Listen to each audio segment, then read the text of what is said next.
The red lights inside the alert hangar pulsed slowly, casting long shadows across the corrugated floor panels where heat still shimmered from the last engine run. Shay moved with practiced rhythm, her boots thudding across the metal walkway as if she had done it 100.0 times before.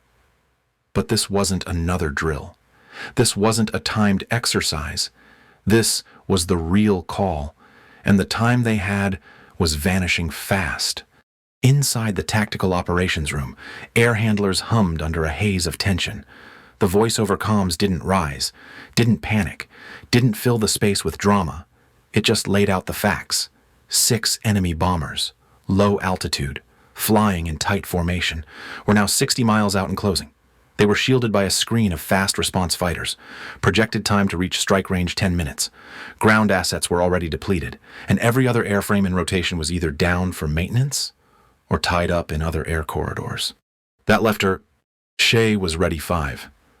That meant her jet, an F-15C Eagle, was fueled, armed, warmed, and sitting silent on the concrete just outside. The crew chief had already gone through start protocol twice that morning. Her helmet and flight card were laid out like ritual. There was no brief. Just 3 words stamped on the dispatch strip intercept. Confirm. Neutralize. She gave the controller a single nod. No questions. No chatter. She already had the intercept vector in her head before the man finished reading it out. She turned for the flight line without another word. The outside air was thick with marine haze, the early morning sky still holding on to darkness, though the edges were beginning to warm with gold. The hangar lights behind her glowed dull red, and in the distance, runway strobes blinked a warning to any vehicle that might stray too close. Her jet sat on its pad like it had been waiting for her. The canopy was open. The ladder was locked in place. The nose angled slightly toward the east, where the radar net would soon light up with top. She paused for half a second as movement caught her eye near the far side of the base. A fuel truck was trundling toward the corner lot where the base daycare was housed. The heavy hose coiled over its back rack. The driver was alone, backing into position beside the low concrete building that had gone dark during yesterday's power test. The truck connected to a portable generator unit, a backup measure if the grid went down. Someone had remembered. Someone had quietly prepared for what might happen if the bombers got through. Shay didn't dwell on it. She simply readjusted the strap on her vest, then walked toward the jet. The loader had already confirmed a full payload radar-guided missiles, short-range heat seekers, and the gun system pre-cleared. She signed the clipboard without speaking. The crew chief didn't speak either. He just gave a single nod and backed away. She climbed the ladder 1 rung at a time, each step a piece of separation between her and everything she might have been thinking. Inside the cockpit, the air was warm. Systems were already humming. The digital startup was almost complete. She slid her helmet into place, buckled her harness, and ran the checks without a word. AWACS confirmed radar tracking, encrypted channel clear, call sign live.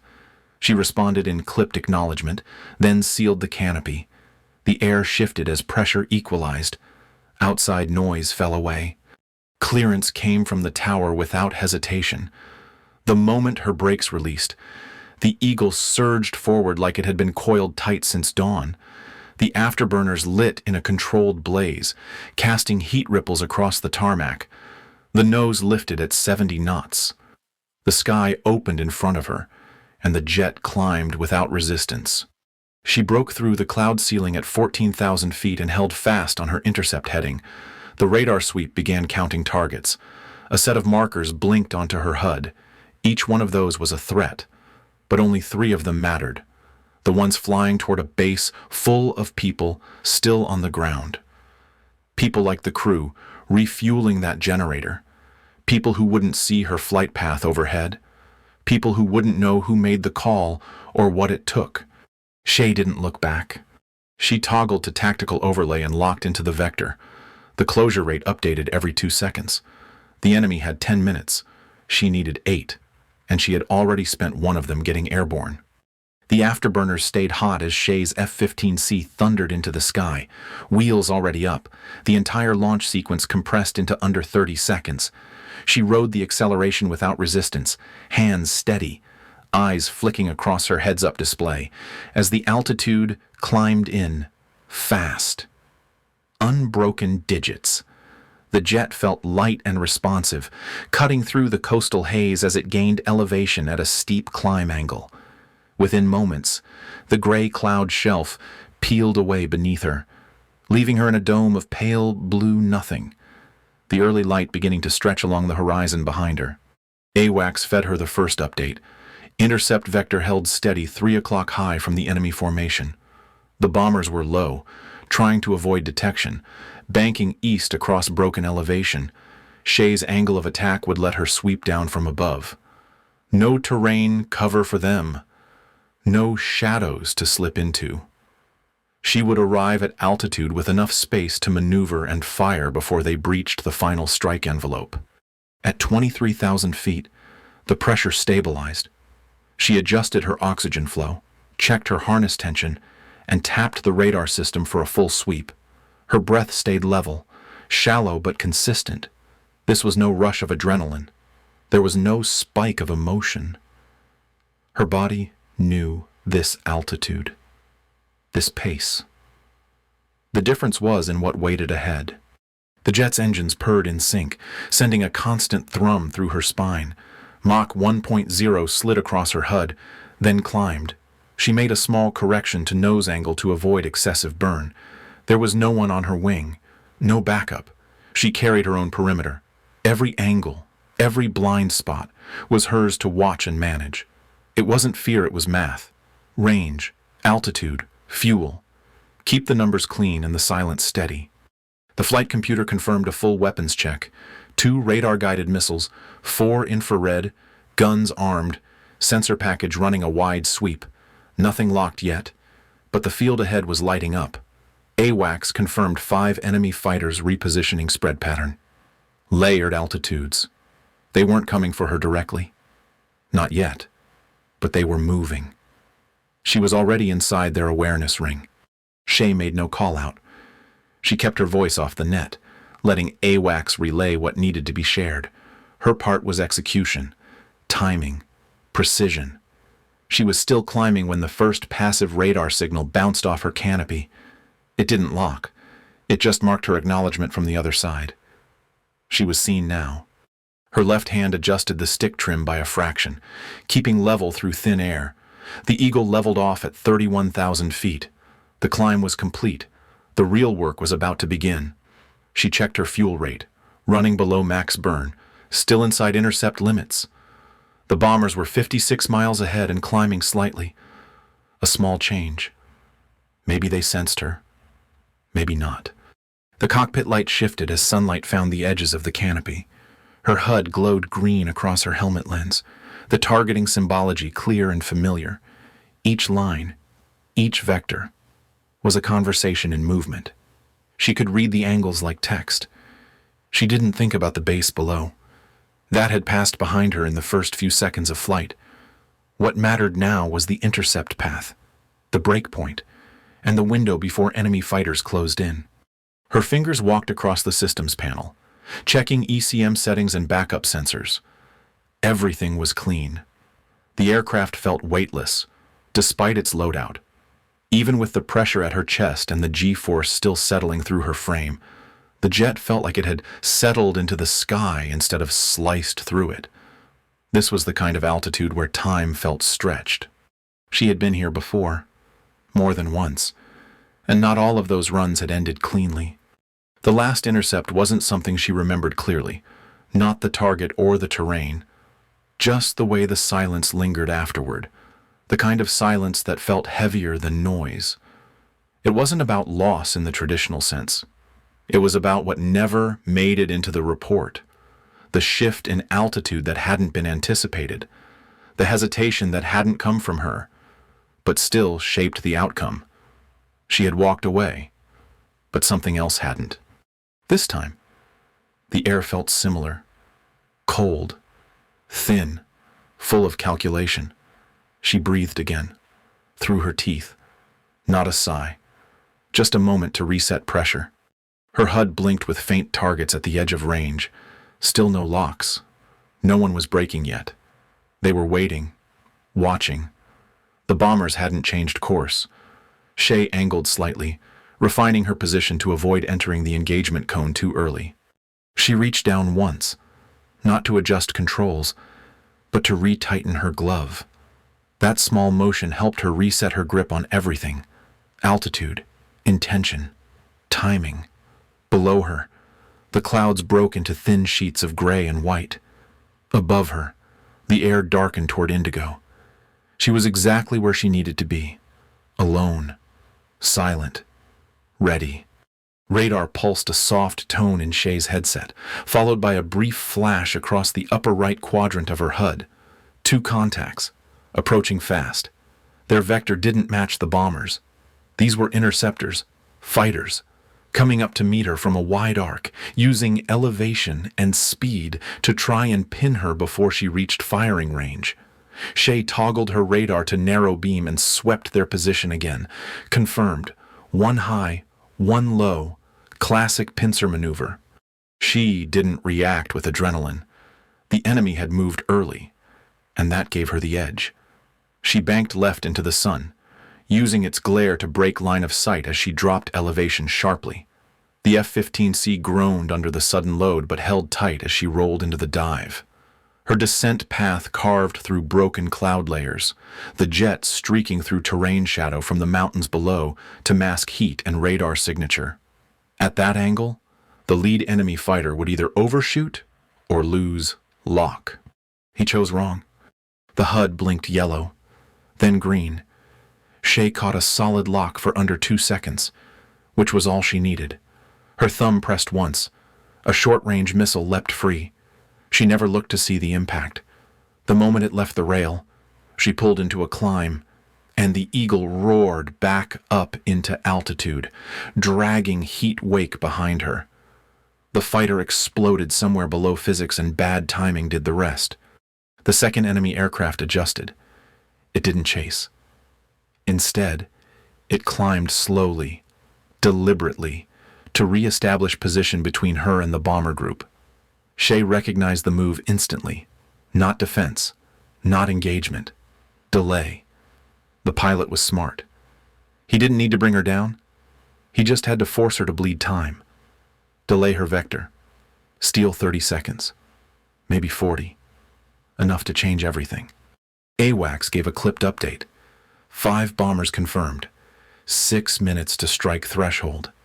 Shay rolled level and throttled forward. She would have to cross the enemy fighter's forward arc, exposing her right flank in the process. It wasn't clean, but it was necessary.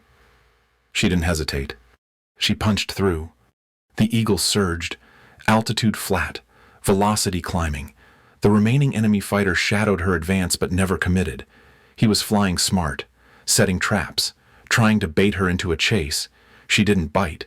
She adjusted her flight profile just enough to throw off his angle without burning excess fuel. Radar sweep painted new markers. The bomber group was still flying low and fast, just under 23 miles ahead. Shay locked her focus. A few more seconds and she'd have a chance to push through. Her radar pinged again, faint but deliberate. The trailing fighter had her tagged. No lock, just a gentle reminder that he was still back there. She reached for countermeasures, dropped flares, and watched the chaff spread out behind her. The signal was clear. She wasn't stopping. Her course was locked. The fight would come when it came, but it wouldn't pull her off the mission. Her HUD showed a tightening formation. The lead edge was spaced deliberately, acting as a screen. The bombers flew just behind it, slightly staggered, using discipline instead of deception. Shay knew better than to expect sloppiness. These weren't decoys. They were precision assets. That made them even more dangerous. The lone fighter ahead made his first real move. He cut across her nose, then kicked upward in a high-angle climb, trying to force a bracket or draw a lock. It was a bluff, no missile fired, just posturing. She watched the move, rolled under it with a long arc that bled altitude, and stayed off trigger. He wasn't her objective. The bombers were. AWACS repeated the time marker. 4 minutes and 40 seconds to strike range. Shay pulled her position tighter, closing by the second. The bomber formation had increased speed slightly, possibly responding to her presence. She adjusted again, tracking closure rate, scanning airspeed, holding altitude. Her radar confirmed what her instincts already told her. The fighter behind her had repositioned. He was still tracking, still hoping she'd peel off. He was patient, precise, and controlled. Shay respected the discipline. She still didn't change course. Her throttle moved forward in a smooth line. The cockpit around her began to hum with the tension of velocity. Wind traced the edges of the canopy, and her altitude held true. This wasn't clean air anymore. This was the leading edge of engagement range, the place where distraction could become consequence in the space of a breath. Her hand stayed firm on the stick. Her eyes moved between the radar returns and terrain contrast. The entire sky was narrowing. The gap between her and the bombers was measurable now, and the countdown hadn't paused. She had 4 minutes left. The first thing Shay noticed as she closed within visual range was how coordinated the fighter screen had become. 4 enemy aircraft moved in a wide arc ahead of the bomber group, not a swarm, but a barrier. Each jet held its position with precision, maintaining staggered altitude and lateral spacing to maximize coverage. This wasn't chaos. It was choreography, and it was designed to slow her down, not stop her outright. Delay was their weapon now. She didn't hesitate. Speed was her only edge. The closer she got to the bombers, the more deliberate her movements had to be. She came in high, banking left to put the sun behind her. The angle gave her the ability to close distance without exposing her profile. The enemy fighters reacted immediately. 3 pulled up. 1 dropped back. The dropper was planning to cut off her tail. Shay eased the throttle and feathered right rudder, bleeding just enough speed to slide into a downward spiral.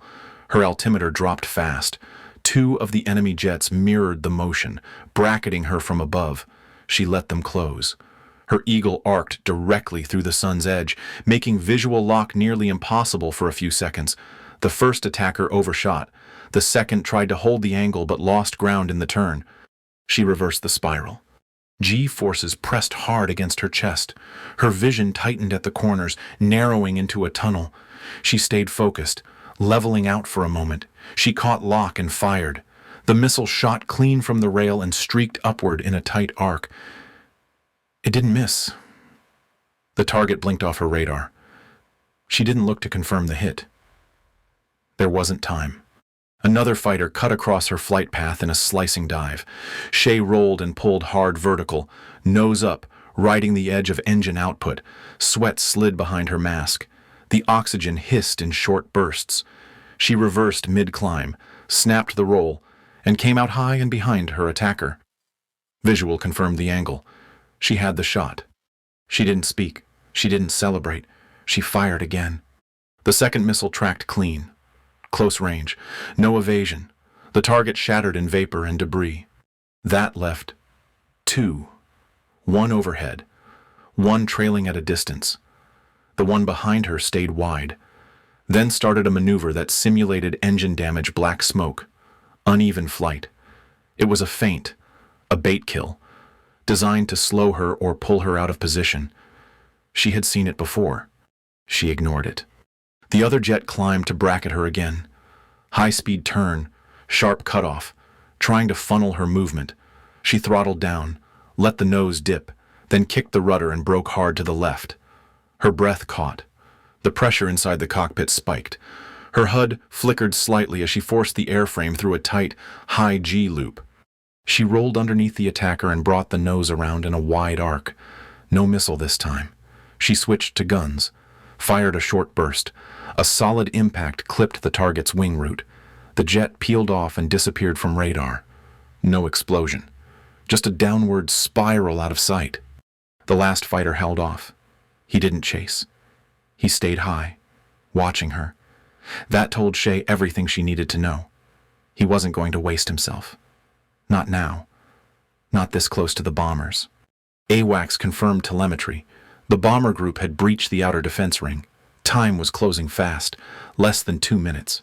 She angled downward, diving to break from the final fighter's elevation. No shots came. He didn't follow. She pushed wide, then snapped back toward the intercept path. Her radar lit with the clustered signatures of the bomber formation, altitude just below 15,000 feet. Tight spacing, steady speed. They were locked into their final run. Her cockpit shook faintly from the turn. She cleared the HUD, checked fuel, and adjusted oxygen flow. Her mask sealed tighter as the jet leveled out.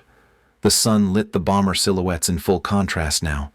No haze, no obstruction, just clean targets across a wide open sky. She tightened her grip. The Eagle was still flying straight, 2 kills behind her, half her payload still loaded. The jet had taken no damage, but her body was starting to feel the weight. Her shoulders burned from harness strain. Her neck ached from the G-forces, but her hands were steady. She had visual, and the path ahead was clear. Shay's HUD lit with target confirmation. The lead bomber was centered in her scope, flying just above 15,000 feet with minimal lateral movement. A clean shot. She allowed the radar lock to stabilize, confirmed tone, and pressed. The missile launched without hesitation, cutting forward through cold, open air. Shay didn't watch the impact. She was already shifting her focus as the first blip on her display vanished into static. The hit had landed. The lead aircraft was gone. The bomber formation reacted as trained units would. No panic, just a shift. The remaining aircraft began spreading apart, turning into a defensive wedge that forced a decision. Shay stayed high, reading their angles, then broke right into a shallow dive. The second bomber tried to slip beneath a low cloud shelf, dropping altitude fast in an effort to disappear into cover. It was a calculated move, but not fast enough. She didn't use missiles. The distance was closing too quickly, and she couldn't afford a waste. Her thumb clicked the selector back to guns. As the bomber settled below the cloud line, she came in from above, nose down, trajectory sharp. Her eyes lined up the angle as her finger pressed. A short burst fired clean. The rounds tore through the right wing root and engine. The bomber lurched, then started a long, slow roll into the haze. 2 left. The formation had broken. One of the remaining aircraft angled hard to the east, pulling away into open sky. The other stayed the course, driving straight toward the base with unwavering commitment. Shay didn't pause. She banked left and went after the one heading for the strike zone. Her radar sweep pinged sharply. A dark shape appeared ahead. It cut across her vector just as she angled toward intercept. The enemy fighter from earlier, the one who had never fired a shot, now returned to the fight. He rose in a steady arc, placing himself between her and the final bomber. Still, no missiles. No engagement. Just movement. He was blocking her. Shay dipped lower, tried to go wide. He mirrored the move. She didn't fire. She didn't switch targets. Instead, she pushed upward, climbing fast and hard, forcing altitude. Her engines screamed as the Eagle clawed for thinner air. She felt the strain in her arms, her legs, the small of her back. Her helmet pressed against the seat. Her vision blurred slightly around the edges. Oxygen flow held, but just barely. She kept climbing. The fighter followed for a moment, matching her ascent, then lost momentum. He slipped past her altitude and began to arc off. She stalled the air intentionally. Her jet tipped at the top of the climb, nose down, no thrust. The aircraft began to fall. Shay used gravity and angle to flip the Eagle into a steep dive, regaining control mid-descent. The stall had bought her space. The fighter was above and behind her now, off angle and out of range. She was clear. The bomber remained ahead. Shay reacquired lock. The tone returned quiet and exact. She waited half a second, long enough for the angle to align, and then fired. The missile launched low, skimmed beneath the bomber's fuselage, and detonated just under the center line. No fireball. No pieces. The aircraft broke apart mid-flight and vanished into its own shadow. Only one enemy remained. The final fighter rolled once, banked east, and pulled away. No pursuit, no gesture. He simply left. Shay didn't follow. Her hands remained tight on the controls, fingers stiff from grip. She forced her body to relax, easing back on the throttle. Her breathing came back slowly, shallow, even. Her shoulders ached. Her jaw felt locked in place. She shook it loose. AWACS came through clear. Eagle 1. Bomber group neutralized. No further threats inbound. She didn't answer, just adjusted trim and leveled out. The cockpit began to still. No alarms, no tones, just the whir of the systems recalibrating around her. The jet held altitude, fuel levels stable, engine temps cooling into normal range. Her regulator clicked as pressure equalized again. The oxygen mask hissed and settled. Her next breath felt almost normal. Shay reached up and tapped the edge of her HUD to clear the clutter. The targeting marks faded. The empty sky remained. She thought about nothing. Not the kills, not the flight, not the figures that would be briefed later in some control room. Her only focus was on returning. AWACS returned to the channel. Eagle 1. Final bomber confirmed high value. Payload assessment just came in. Large-scale chemical dispersal. Projected base casualties over 5,000. Still, she didn't respond. The threat was gone. The weapons never landed, and no one on the ground had any idea how close it had been. She reached for altitude, turned gently north, and pointed the Eagle toward home.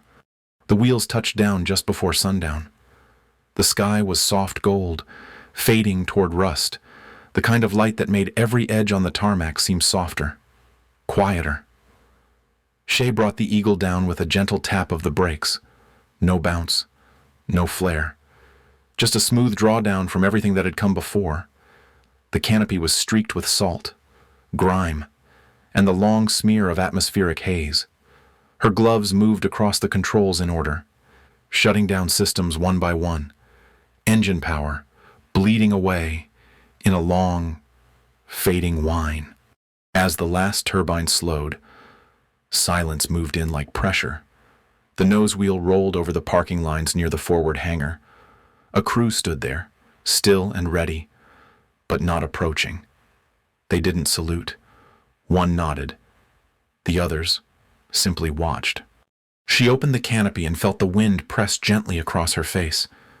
Her mask was already unhooked, resting loose along her chest harness. The straps had left faint lines across her jaw, dried against sweat that had long since cooled. She didn't touch them. She reached back, lifted her helmet, and placed it on the canopy rail without ceremony. Her left boot touched the ladder first, then the other. She descended slowly, not from fatigue, but from repetition. Every movement was measured and exact, because that was how she had always done it. The ground crew didn't speak. One offered a clipboard with a signature box and flight log. She signed with her gloved hand, returned the pen, and continued walking. No one followed. The airfield felt unchanged, but different. The temperature was lower now. The breeze carried exhaust and distant sea air. Somewhere across the strip, another aircraft taxied into position. That one was for routine patrol, scheduled, predictable. The base was already folding back into rhythm. Across the open lot, she spotted the same fuel truck from earlier. It was parked beside the daycare's perimeter wall. The generator was still running, cables trailing out toward the structure's utility panel. A soft mechanical hum drifted into the wind. The same man was seated behind the wheel, watching gauges tick down. He didn't turn around. The building's interior lights were still on. No alarms, no commotion. She didn't stop walking. The hum of the generator stayed in her ears as she passed the blast walls and re-entered the administrative wing. Inside, lights were low. The doors to command and control had already been secured. A motion sensor picked up her steps and activated the back corridor. She turned left, heading for the lower level where the operations center handled intel post-sortie. A staffer opened the door for her. No need for credentials. Everyone knew who she was. Inside the TOC, no one stood up. The center screen had returned to its default display. No targets, no alerts. A green grid floated against black. unbroken. One of the senior officers stood near the table, a tablet in his hand. He didn't offer a chair. "You stopped a chemical spread," he said. 5,000 lives, minimum. His voice didn't rise. He didn't offer a thank you. He set the tablet down on the corner of the table. The payload was pressurized, designed for wide dispersal. Had it reached impact point, our casualty range would have covered the entire eastern quarter, civilians included. Shay gave a single nod, not delayed, not hesitant, just quiet. Another officer leaned forward, speaking through a headset patch from the comms console. "AWACS confirmed your intercept forced a fighter retreat. He never re-engaged after the second bomber went down. He had the shot. He chose not to take it." No one commented further. Shay peeled her gloves off. The inside fabric was damp with sweat, fingertips worn smooth. She placed them on the edge of the table. Her vest came off next unzipped, heavy, layered in dried salt. She didn't fold it. She set it on the bench near the storage rack and stepped out of the room without asking for dismissal. The hallway beyond was dark and empty. A cleaning light buzzed in one of the side offices, but the rest was still. Her boots hit the tile in slow rhythm. No chatter over comms, no alerts over speakers. The emergency lighting overhead had already dimmed to nighttime settings. She passed through the final checkpoint, nodded at the airman on duty, and exited through a low side door leading back out toward the tarmac. The sky had gone fully dark now. The last orange streak had disappeared beneath the western hangars. A few distant lights blinked across the field. One aircraft idled far down the runway. Lights off. Crew finishing their checks. In silence. She paused under the overhang, resting one hand against the door frame. The generator was still running. The wind moved across the pad, not strong, not still. The kind of wind that carried weight without force. It swept past her collar, tugged at her sleeve, then moved on. Shay stepped forward and disappeared into the dark without a word. She never asked for recognition. She didn't fly for applause. She flew because someone had to, because lives depended on someone making the hard call and seeing it through without hesitation. In the quiet moments after impact, when no one was watching and no one cheered, she walked away in silence. That's where the real strength lived. Not in the action, but in the stillness that followed. This was a story about clarity under pressure, about showing up when it matters, and carrying the weight with discipline, not drama. Shay may have flown alone, but she wasn't isolated. Her actions reached people she would never meet, and that was enough. If this story moved you, take a moment to reflect, leave a comment, share your thoughts. And if you value these quiet, grounded stories about strength without spectacle, follow along for more.